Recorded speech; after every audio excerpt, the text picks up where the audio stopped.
Bonjour à toutes et à tous et bienvenue dans cette ressource de formation en ligne. On a préparé ça spécialement pour vous, les futurs professionnels en BTS, économie sociale et familiale. Notre but, c'est simple, vous aider à maîtriser sur le bout des doigts les notions d'épargne et de crédit. Pourquoi ? Parce que ce sont des outils que vous utiliserez tous les jours. Alors la grande question qui va nous guider, c'est celle-ci. Comment, en tant que futur technicien de l'économie sociale et familiale, on peut vraiment accompagner les familles, les aider à prendre les bonnes décisions pour leur argent ? C'est tout le programme qu'on va décortiquer ensemble. On va commencer par le commencement, par les fondations. Avant même de penser à emprunter, il faut construire une base bien solide. Et cette base, c'est l'épargne. Voyez ça comme le premier rempart contre les imprévus de la vie, et puis aussi comme le socle de tous les projets à venir. Ok, rentrons dans le vif du sujet. C'est crucial de bien faire la différence entre deux types d'épargne. D'un côté, il y a l'épargne de précaution. Ça, c'est votre matelas de sécurité, le fonds d'urgence en cas de coup dur. Il faut que cet argent soit disponible tout de suite. De l'autre côté, on a l'épargne de projet. C'est celle qui sert à construire l'avenir. Le bon conseil, c'est d'aider les familles à mettre de l'argent de côté pour les deux, en même temps. Ça, c'est vraiment une idée fondamentale à transmettre. Votre rôle de TSF, c'est de faire changer le regard sur l'épargne. Non, ce n'est pas de l'argent qui dort, pour rien. C'est une assurance pour l'avenir, une façon très active de se protéger et de se donner les moyens de réaliser ses rêves. Bon, d'accord, mais on met cet argent où ?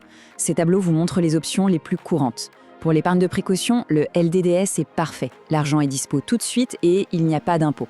Pour un projet de maison, le PEL est quasi incontournable, même si les fonds sont bloqués un temps. L'assurance vie, c'est encore autre chose, c'est plus pour le très long terme. Vous voyez, le bon conseil dépendra toujours du projet de la famille. On passe maintenant au crédit. Premier point important, il ne faut surtout pas le diaboliser. C'est un levier super puissant pour faire avancer des projets. Par contre, c'est un outil qu'il faut absolument comprendre dans les moindres détails pour bien le maîtriser et pour pas qu'il se retourne contre vous. En gros, il existe 3 grandes familles de crédit à la consommation. Le crédit affecté, c'est le plus sûr parce qu'il est lié à un achat précis comme une voiture. Le prêt personnel, lui, il est plus souple. Mais là où il faut allumer tous les warnings, c'est le crédit renouvelable. Son coût est très élevé et son fonctionnement peut très vite vous entraîner dans une spirale d'endettement. C'est la question essentielle. Une offre peut avoir l'air super intéressante avec un petit taux d'intérêt, mais cacher plein d'autres frais. Alors, comment on fait pour y voir clair, pour comparer ce qui est comparable ? La réponse, elle tient à 4 lettres. Le TAEG, retenez bien cet acronyme. C'est le seul et unique indicateur qui vous permet de comparer les crédits de manière juste et transparente. Il vous donne en un seul pourcentage le coût total du crédit. C'est l'outil indispensable que tout conseiller doit savoir expliquer et utiliser. Et ce qui est intéressant, c'est de regarder ce qu'il y a dedans. Le TAG, ce n'est pas juste le taux d'intérêt. Non, il intègre aussi les frais de dossier, le coût de l'assurance obligatoire, les garanties, bref, absolument tout ce que vous devez payer pour avoir ce crédit. Ça, c'est le réflexe de pro à adopter et à transmettre. Si on ignore le TAG, on risque de sous-estimer complètement le coût d'un emprunt. C'est votre devoir de conseiller, de toujours guider les familles vers la comparaison de cet indicateur. C'est non négociable. Quand le crédit est mal géré ou quand la vie nous envoie un coup dur, un très gros risque apparaît, le surendettement. Comprendre comment ça marche, c'est vital pour pouvoir l'éviter et pour aider ceux qui y sont confrontés. Le surendettement, pour le dire simplement, c'est la situation où un foyer n'arrive plus du tout à rembourser ses dettes. Et c'est une situation qui peut arriver bien plus vite qu'on ne le pense. Un peu comme pour la famille Dubois dans notre cas pratique, où une simple perte d'emploi a tout fait basculer.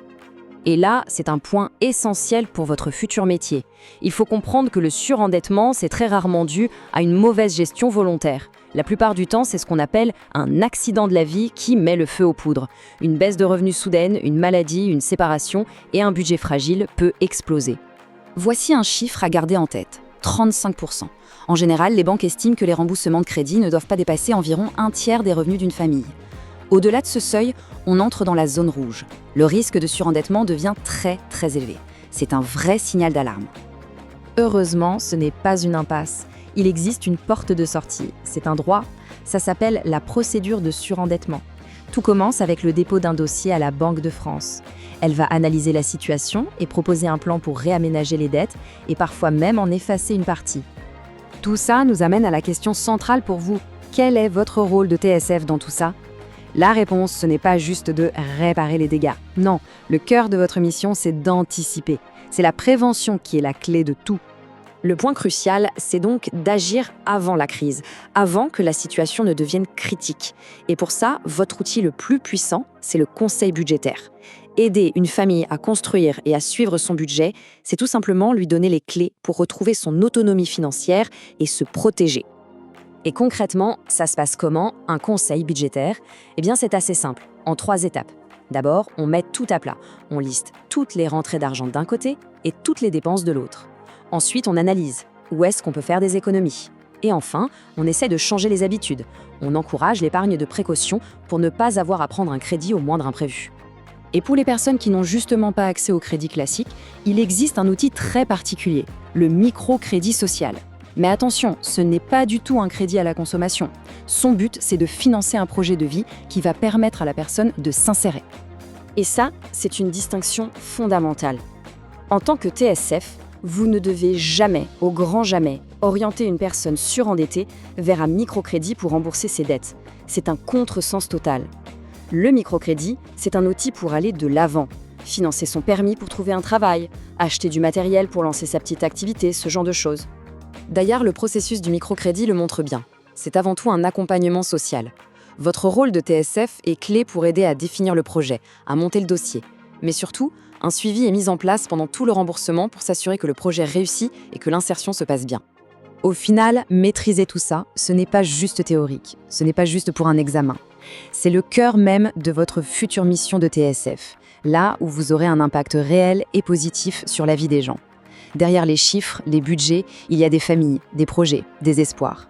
Et votre rôle, ce sera de redonner de la sérénité et d'ouvrir de nouvelles perspectives.